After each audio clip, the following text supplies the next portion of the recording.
Hello and welcome to episode 112. And I thought today we'd look at a microphone that seems to be quite popular because it's actually not a bad price. It currently retails for around just under £90, but has some interesting bits and pieces in the box and is getting some pretty good reviews.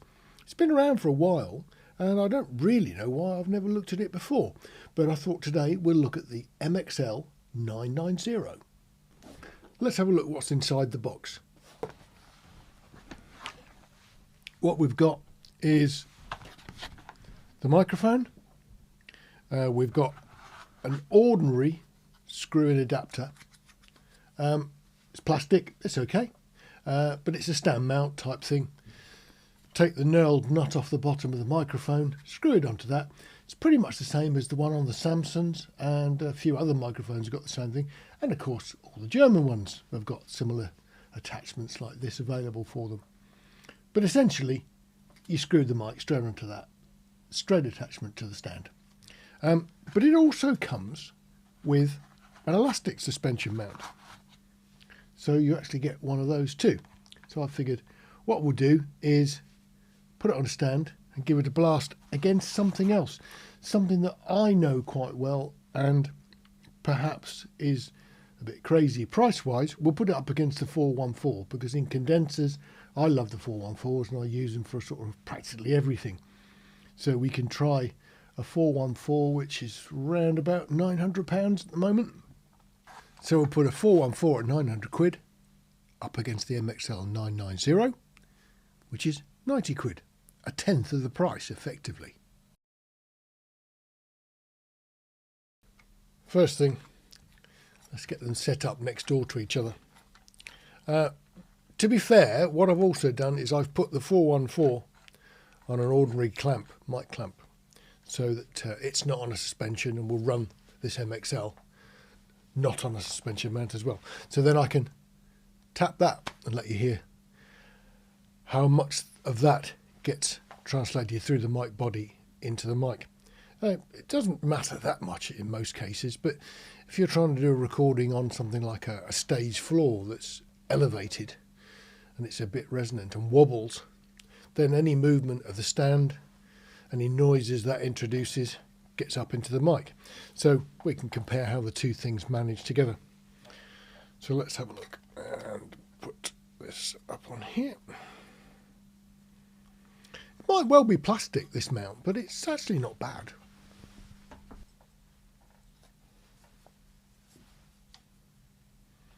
So I'll just put in these two things side by side. The 990 is quite a big microphone, certainly bigger than the 414. Not a real problem, although mounting the 414 and this one on this boom arm is more than the clamp is able to do. This is a decent stand as well, but it is a bit on the heavy side, and putting two heavy mics on the boom stand is a sort of indication that it's going to droop, isn't it? So shoving it back into the stand a bit and not allowing it to cantilever out quite so far. Well, anyway, that's the two microphones mounted. So let's have a think about what we should do with them. We'll start with some voice, I think. Right, with these two things in front of me here, and what are we looking at? We're looking at that sort of distance. So around about a foot, 300mm. I had rather thought that the 414 would be a bit more sensitive, and it's not. They're exactly the same. I can't detect a difference in the output. MXL's spec is a little bit sort of airy-fairy. It's a bit difficult to sort of tease out stuff from it. But realistically, it's a very typical spec. It goes up to 20k. It says it starts at 30. I don't see any reason to argue with that. Capsule-wise, they don't put it in the blurb in very big letters, but it's a 22mm capsule. So the 414 is a bit bigger. 22mm, which is getting on for an inch, which is a reasonable size diaphragm. It's supposed to be able to do 30 to 20k with a diaphragm of that size, so I don't really see any issues there. It's got no knobs on it at all. I mean, most microphones are going to give you a 20 dB pad. They're going to give you some sort of low filter. Doesn't give you any of that. It's just a microphone. It's quite a big, chunky microphone. Inside it, it's not particularly complex. Little PCB, mic socket at the bottom, and then the top bit with the capsule inside. So all in all, it's a very straightforward microphone. It seems quite well made. This one's had a bump or two, as most of my mics have, and it's survived fairly well. There's a few scratches on the case, but realistically it's managed to keep itself pretty decent. It does need, if you go in close, some form of windshield, as all mics of this type are, because the actual mesh is quite open, and from where I'm sitting here I can see through it. So it does need some protection with a pop filter, and certainly if you were going to use them outside, you're going to really have to do some serious stuff to stop the wind going in. So if you're doing a festival stage, that's probably not something that's going to be a particularly wonderful mic if there's a chance of a breeze. But, you know, you get to know those things. So, okay, let's test and see how much stand noise actually gets through to the mics. So all I'm going to do is I'll just tap the mic stand, and I'll do it twice, and we can listen to it on the AKG 414, or we can listen to it on the MXL990 and see which one has got some better absorption of sound. Okay, so let's start with the AKG, and all I'm going to just do is some gentle taps on the boom.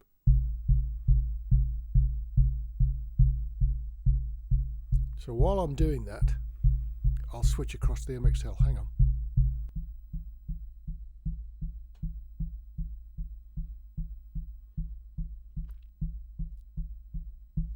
There we go, some back and forth between the two to see how well they deal with stand stuff.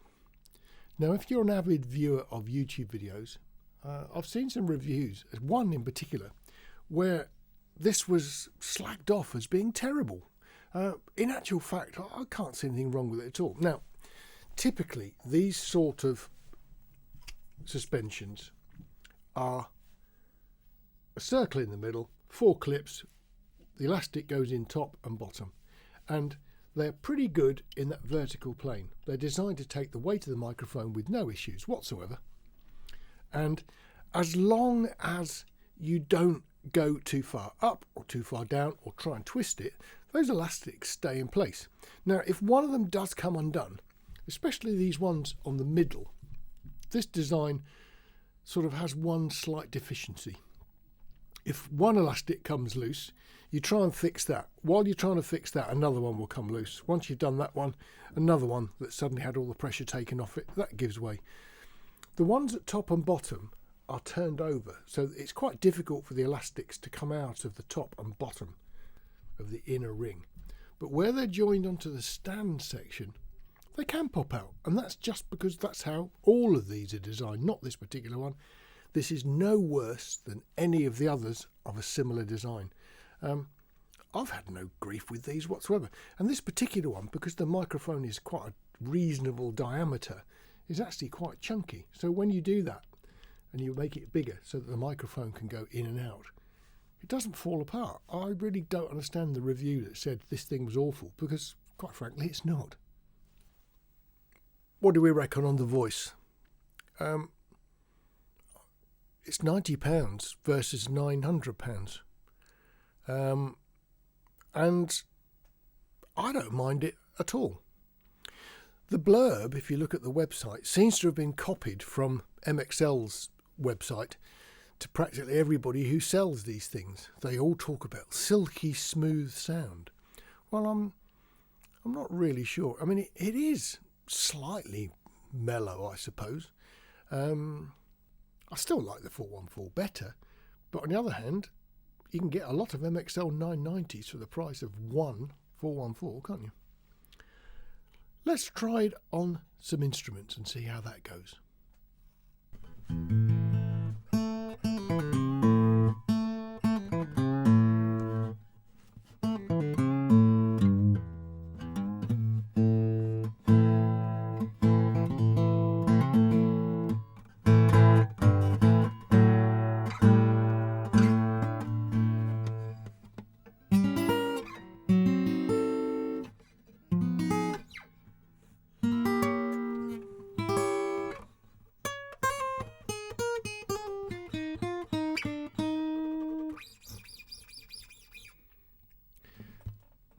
that's always a bit of a giveaway on this particular guitar. It seems very sensitive to string noises. Okay.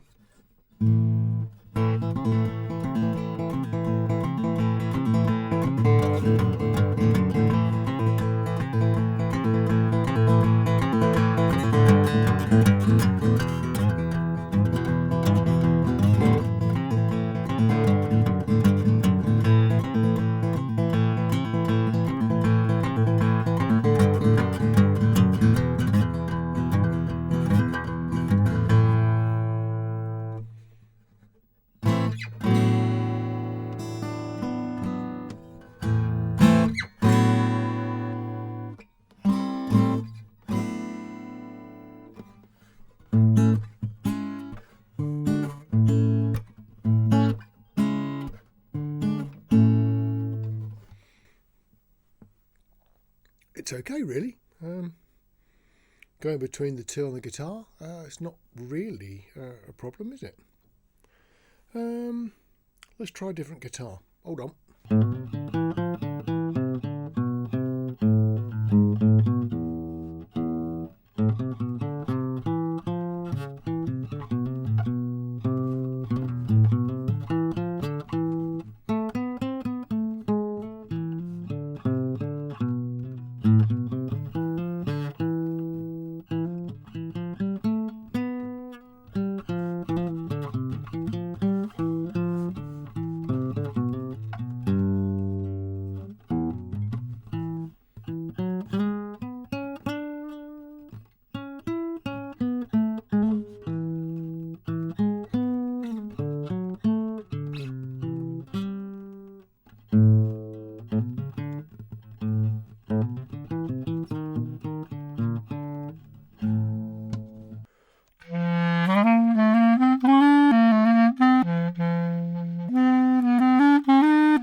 Some snippets then of different sorts of sound sources on the two mics. 414 versus the MXL990. I actually don't think it's a bad mic at all. I'm not really sure how mellow it is when you actually look at the adverts. I mean, it's not mega bright as some of the Chinese mics are, but it's certainly I think I'm going to have difficulty calling it mellow. Well, what do you reckon? At least you've heard it. You can make your own mind up about that. I'm going to carry on with the 414, I think. But a lot of people use these, and in all honesty, they're not bad mics. Certainly worth considering if you've got like a limited budget but want something a little bit better than the typical bright Chinesey ones. This MXL seems to do a pretty good job. Anyway, see you on the next video. Look after yourselves. Take care.